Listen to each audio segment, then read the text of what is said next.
Guys, welcome back. Since we're in Love Week, and we're still doing our do, and we're still having some fun little yummies, keeping the romance alive. So another Godspousing video, because this is really important. Somebody mentioned the 5 love languages, and I listened to that. I had some issues with that book, but I thought I knew Odin, and what had happened is we ended up having to take both of his games back because I couldn't do the platforming. I did it once by fluke, but I couldn't do the platforming, and the other one was going to cook my computer to death. And then, of course, being Odin, he is always different. I thought he would be, grumpy and plot revenge. He actually was pretty good about it. He led me to Dear Esther, which was normally $10, but it was free. So he led me to that, and I knew he did, and it was his gift to me because I grumbled to him, "Oh, you didn't give me a gift. You never give me gifts." And that's not true, but at the time you're like, "Hey, you're asking for like the moon and the stars, and yet where's my gift?" And I ended up feeling pretty bad. We had a wonderful day, and we went up, and we now all read at night, have a little snack, and read, kind of camp out a little bit. It's fun. And I kept feeling bad. And I thought, you know what? I'll get up. We do have like a dollar or so. I'll go get him some 49-cent titles and we'll get the refund on those games. And I came down, and the developer we like had put a bunch of titles on sale for 49 cents. Got a ton of those. Kept thinking about the platform. Kept thinking about the platform. You can at least level select. So even if I can't make it the whole way through the game, he can see the whole game. It's kind of small too, so I got him that, and I went back up. I told him, and he's like, "What?" So he was super excited. Gifts are important to him. Who knew, right? Sometimes he's like, you think he doesn't care, and then you see this, and he was so excited. Loki was excited too, because one of the gifts I got for Odin had been a game Loki had won, and Loki was like, "You bought it!" And I was like, "Oh no, I thought of the wrong god." That's a problem with having multiple spouses. But they all thought it was pretty funny, and I got all this stuff. And the thing is, Odin, I can feel him getting around to it. He's not quite saying it. He's getting around to maybe International House of Awesome again, even though we've been Team Heathen for a while now. I think he's realizing he just wanted to see the relationships were secure. That's his thing, that's kind of one of the things he watches over. Nobody's going to label him a marriage deity, but he does think relationships are important. And he wants to see you're treating what he thinks. He thinks the worst gods are my core gods. Once he sees they're treated well enough, then I don't think he cares. And it feels like he's relaxing again. And it feels like tentatively, I feel a little Asmodeus Paul coming in. Like, like this. And the other gods don't care. The other gods don't care. I've always been told the other gods don't hold a grudge if he closes the door because, he's my god. What am I going to do? So, one of the ways to keep the romance alive is stuff like that. Try to figure out a way to get them tiny gifts. I don't think he would even care if it was a free gift. It's just he put pressure on me at the last minute. When you do that, I collapse. I can't perform. I looked all Saturday night, guys. I looked, all Sunday. No, he did this Sunday night, I think. I looked all Sunday night. I looked all Monday. I just could not, really wasn't getting it. However long I looked a long time. Just the pressure. I couldn't think. I couldn't find anything. Once the pressure was off, I could think, and he got plenty. He got like 10 games actually. And I was going through the store today, waiting our refund. He's like, "Oh, that and that." And he's like, "I just got 10 games, didn't I?" And I said, "Yeah, and you got like 12 games during the Lunar New Year sale, which was like a week or two ago, dude. You have like 20 games to play through. You need to calm down." And that's okay. Sometimes your spouse is like that. And as for Loki, he got his kitsune, he got his, his gummy candy. He's fine. He doesn't have a care in the world. He ended up getting a game by accident, so he's happy. You have to do little things, though, to keep the romance alive. You really do.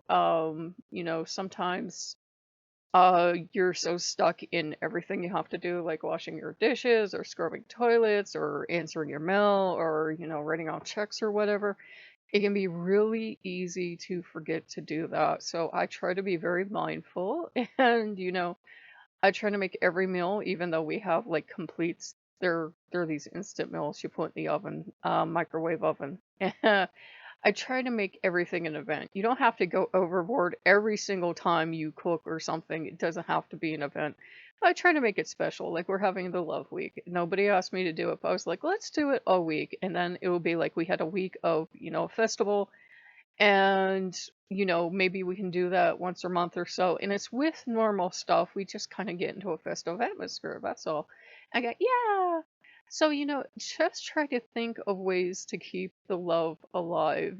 Those ideas might work for you. Maybe you guys don't play games. Someone had mentioned knickknacks. Think of dollar stores. Used stores used to be cheap. Used to. I don't know if they are anymore.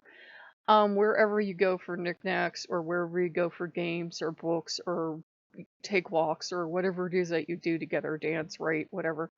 Try to keep the romance alive. Try at least once a week, at least, to do something that keeps the romance alive.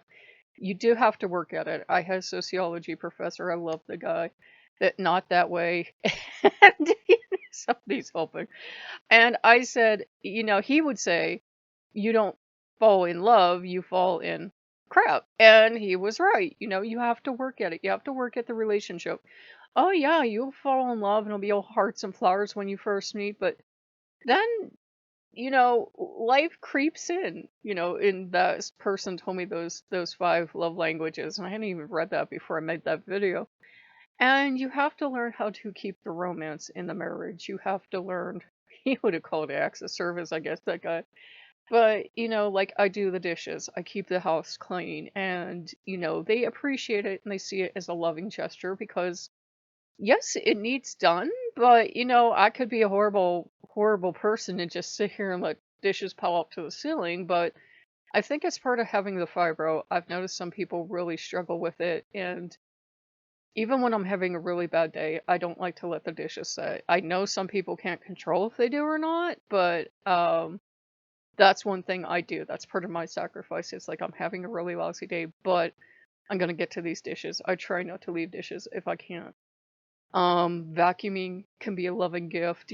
All the stuff that needs done. Taking the trash out can be a loving gift.